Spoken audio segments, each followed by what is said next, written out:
মৰমৰ শিক্ষাৰ্থীসকল, আমি আগৰ ক্লাছত সমমিতিৰ বিভিন্ন ধাৰণাবোৰ পালোঁ। আজি মই তোমালোকক তাৰ লগত ৰিলেটেড অনুশীলনী 13ৰ কিছুমান প্ৰশ্ন কৰিম। ইয়াতে মই বৰ্ডত প্ৰশ্ন নম্বৰ 2টো লিখি থৈছোঁ।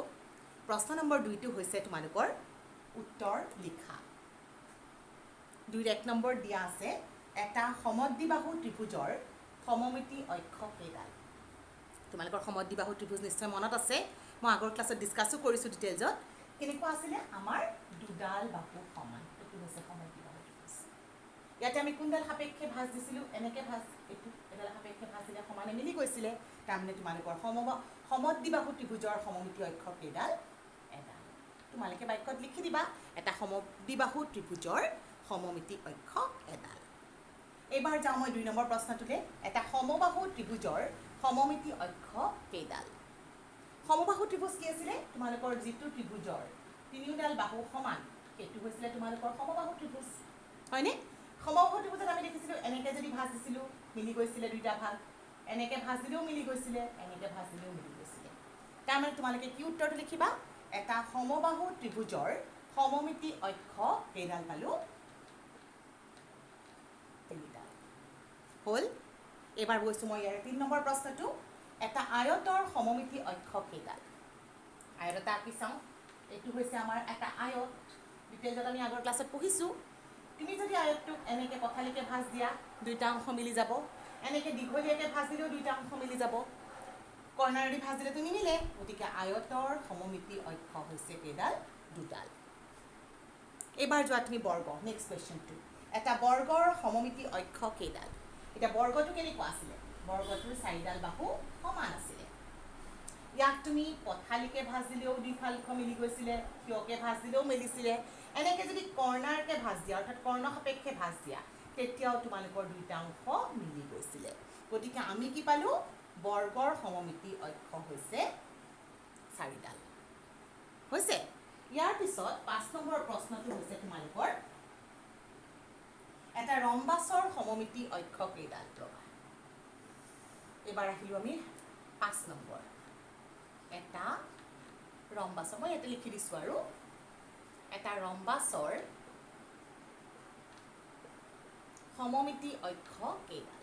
তোমালোকৰ ৰম্বাছ চিত্ৰটো মনত আছে চাগে? কেনেকুৱা আছিলে? আমাৰ 4ডাল বাহু সমান, কিন্তু আমাৰ কোণবোৰ সমান নাছিলে। আৰু ইয়াৰ ক্ষেত্ৰত আমি দেখিছিলোঁ এই ডায়েগনেল অৰ্থাৎ কৰ্ণ কেইডাল হৈছে ইয়াৰ সমমিতি অক্ষ। তাৰমানে ৰম্বাছৰ সমমিতি অক্ষ কেইডাল পালোঁ আমি? 2ডাল। হ'ব? এইবাৰ আমি আহোঁ ইয়াৰ নেক্সট কুৱেশ্যনটো। নেক্সট কুৱেশ্যনটো হৈছে তোমালোকৰ বৃত্ত। এটা বৃত্তৰ সমমিতি অক্ষ কেইডাল? প্ৰশ্নটো লিখা নাই আৰু 6 নম্বৰত আছে তোমালোকৰ বৃত্ত দেই। বৃত্তৰ সমমিতি এইখিনি লিখিবা। তেনেহ'লে তোমালোকে বৃত্তৰ সমমিতি অক্ষ কেইডাল পাইছিলা? বৃত্তটো এনেকুৱা ঘূৰণীয়া আছিলে, হয়নে? এইডাল এডাল সমমিতি অক্ষ, এইডাল এডাল সমমিতি অক্ষ, এনেকৈ গৈ থাকা গৈ থাকা। তোমালোকে কিমান পাইছিলা বৃত্তৰ সমমিতি অক্ষ? অসংখ্য। হ'ল? এইবাৰ মই 4 নম্বৰ প্ৰশ্নটোৰ উত্তৰটো কৰি দিব ওলাইছোঁ। প্ৰশ্নটো চোৱাচোন। তোমালোকৰ প্ৰশ্নটো হৈছে সত্য নে অসত্য লিখা। 1 নম্বৰ দিয়া আছে তোমালোকৰ বৃত্তৰ 2ডাল সমমিতি অক্ষ থাকে। তোমালোকে ইতিমধ্যে শিকি আহিছা বৃত্তৰ কিমান সমমিতি অক্ষ থাকেতো। তোমালোকে জানা যে বৃত্তটো তুমি যদি যিকোনো ব্যাস সাপেক্ষে ভাঁজ দিয়া, বৃত্তটো সদায় মিলি যায়। আৰু এটা বিন্দু তোমালোকৰ ব্যাসটো কি? তোমালোকৰ কেন্দ্ৰৰ মাজেৰে টনা যিডাল ৰেখা আছে, হয়নে? গতিকে তোমালোকে দেখিছা এটা বিন্দুৰ মাজেৰে অসংখ্য ব্যাস আঁকিব পাৰি, কেন্দ্ৰৰ মাজেৰে অসংখ্য ব্যাস থাকিব। গতিকে বৃত্তৰ তোমালোকক কৈছে মাত্ৰ 2ডাল। গতিকে 2ডাল নহয়, অসংখ্য আছে। গতিকে উত্তৰটো হ'ল তোমালোকৰ অসত্য।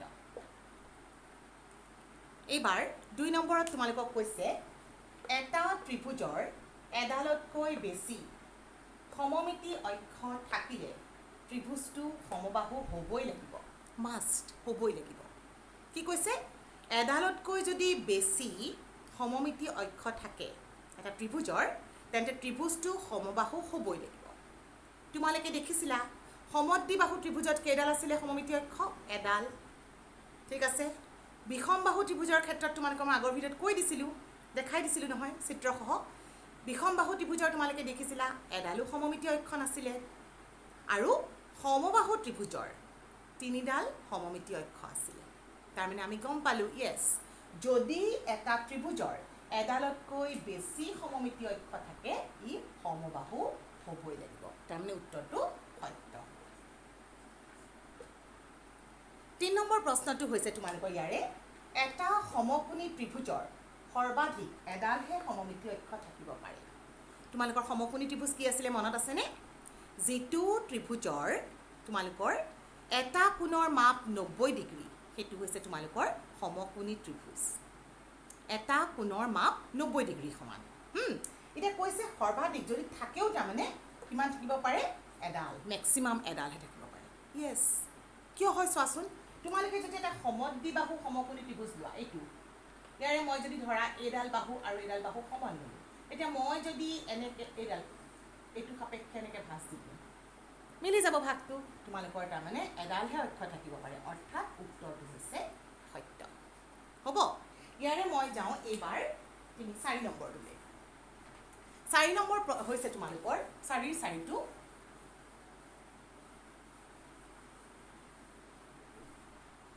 প্ৰশ্নটো হ'ল এডাল ৰেখাৰ সমমিতি অক্ষ,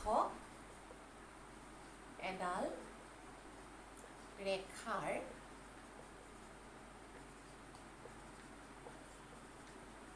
সমমিতি অক্ষ নাথাকে। এতিয়া চোৱাচোন, ৰেখাটো মনত আছিল নহয়, অসীমলৈ বিস্তৃত হয়নে? দীঘলাই গৈ থকা ৰেখা পাবা। তাৰমানে তুমি যিকোনো পইণ্টতে ভাঁজ দিয়াচোন, ৰেখাডাল সদায় মিলিবই। আমি ভাবি ল'ব পাৰোঁ ন, এফালে যদি নিমিলাকৈ আছে আমি সিফালে আৰু অলপ বহাই যোৱা বুলি ভাবোঁ দিয়াচোন। তাৰমানে অসংখ্য থাকে, ইয়াতে কৈছে নাথাকে, গতিকে আমাৰ উত্তৰটো হ'ব অসত্য। ইয়াৰে 5 নম্বৰত আছে তোমালোকৰ এটা যিকোনো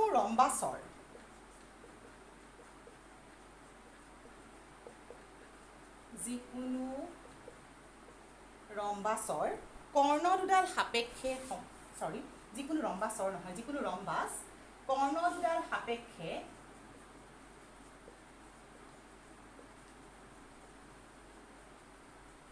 সমমিত